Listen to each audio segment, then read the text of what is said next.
I mentioned the Great American State Fair in Washington, D.C. Donald Trump put this on the mall. All 50 states were invited. 10 states pulled out. We're up to 10 states pulling out. Now, most of them blue states, surprise, surprise, including Rhode Island, Connecticut, Massachusetts.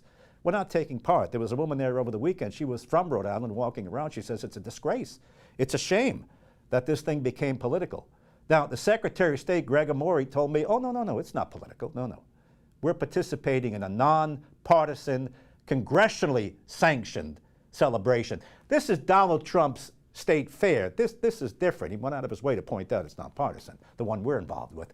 Rhode Island didn't participate. Connecticut, Massachusetts, other mostly blue states didn't participate. I asked the Secretary of State about this. Are you not sending anybody down from Rhode Island? Because it's Donald Trump. This is Secretary of State Amore just about a week and a half ago with me. Play that. Great American Fair is part of Freedom 250, right? We're associated with America 250, which is the nonpartisan, congressionally funded and established programming. So I don't think we heard of the Great American Fair, at least in detail, until February. And I think the request went through the governor's office. It's more of a commerce, RI, and tourism council event to promote a state. So our task as the RI 250 Commission is to promote and support and fund, in some cases, local programming around Rhode Island's story. This is kind of outside of our charge. But Amore said we don't have $100,000 to spend and we don't have anybody to man it 12 plus hours a day. So the pavilion was built. It's there. It's empty. There's nothing in it. There's like a chair and a folding table, nothing else. Not a Dell's, not a Wiener, nothing, not a Quahog, nothing. Same thing for Massachusetts, same thing for Connecticut. How do we know that? Because people have been going to see our pavilion, and they go in and they're embarrassed. There's nothing there, including a Rhode Islander who was on Fox News over the weekend and said, shame on us. Look, I don't know if it rises to the level of shame, but are we to believe that it's not political because it's Donald Trump throwing this, right? Let me bring in Jack Hobbs. He's a reporter with Reach USA. He's been walking around. I think he checked out all 50 of these pavilions. Jack, thanks for joining us. Thank you so much for having me. I appreciate being on air. Jack, what's the scoop? Did you go to Rhode Island? What's there? With the tiniest state, what does it look like in there? Empty? Yeah, so I did go to Rhode Island, and like you said, there were just 2 chairs just sitting there. I mean, while it kind of provided like a nice little rest for everybody, it was kind of disheartening to see because I have family in Rhode Island, and they talk about how much they love it there, and so it was really sad to see that. All right. Now, what other states did you go to? Let's begin with our neighbors, Massachusetts, Connecticut, blue states, all of us. I understand nobody sent anybody down. Give me Massachusetts, give me Connecticut, if you went in. And then tell me about somebody who is participating, what that looks like compared to us. Mass and Connecticut first. Yeah, Massachusetts, so it was also empty, but I was like looking around and either I missed it or it came after. Yep. But a woman from Massachusetts actually petitioned Freedom 250 to go down there and show off their maple syrup industry. Okay. She got permission from the convention to go down there and set up her own table and and kind of your neighbor. It was also 2 chairs.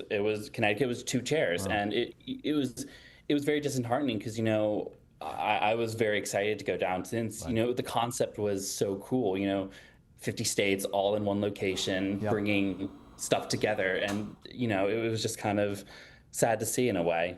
All right. Now, believe it or not, New York is participating. You would think New York, right? Governor Hochul and the rest of the Democrats. But they're participating, and other states, mostly red states, are participating. I shouldn't say all blue states are bowing out. That's not the case. That's not the case. There's a few here or there. What did you see that looks good? That hey, this was fun and rock and roll. Yeah, I mean, I noticed the line for Arizona was out the door constantly. Okay, Arizona, yeah. Which was crazy. And I was looking at photos online. They were having cactus pens, which I tried to get my hands on, but they were unfortunately all out. In Texas, it was packed. It had, a space capsule you could sit in. It had a scale model of the Alamo. Like, there were some of these states that were just so packed with stuff. And then there were some states, red or blue, that had, like a simple infographic and someone sitting looking bored at the desk.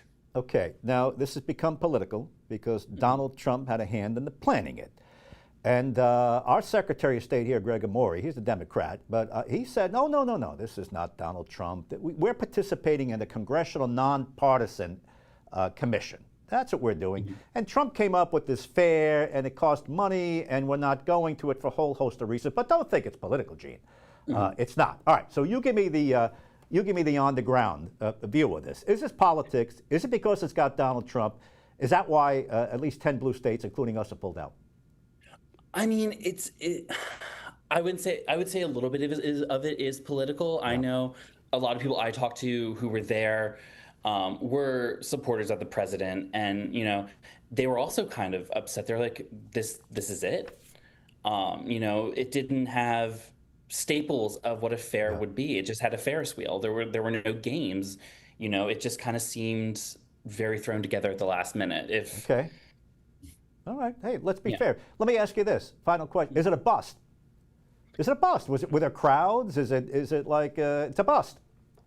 I mean, I honestly, I can't tell you that from the one day that I went on opening day. Yeah. I don't know if it was simply because it was so hot or, if it was just there wasn't advertising for it. To me, it just kind of seemed there was no one there when I went. It was middle to the afternoon, and it could pick up down the road. Yep. 4th of July is coming up, so that could be big for that. But, personally, I hope that it doesn't, because I think it's really cool that we're all kind of there together in, this block radius to celebrate the U.S. I know. Well, it's unfortunate. Anything Donald Trump is involved in is going to be divisive. We know that, from arches to reflecting pools to the Great American State Fair. Are you going to go back?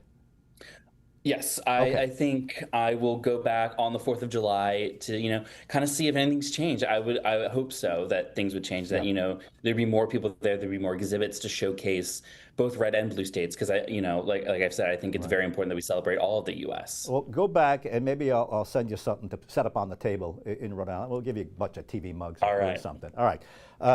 Jack Hobbs, he's with Reach USA, and he's reaching us today. Thanks, Jack. Thank you so much for having me. I appreciate it. All right.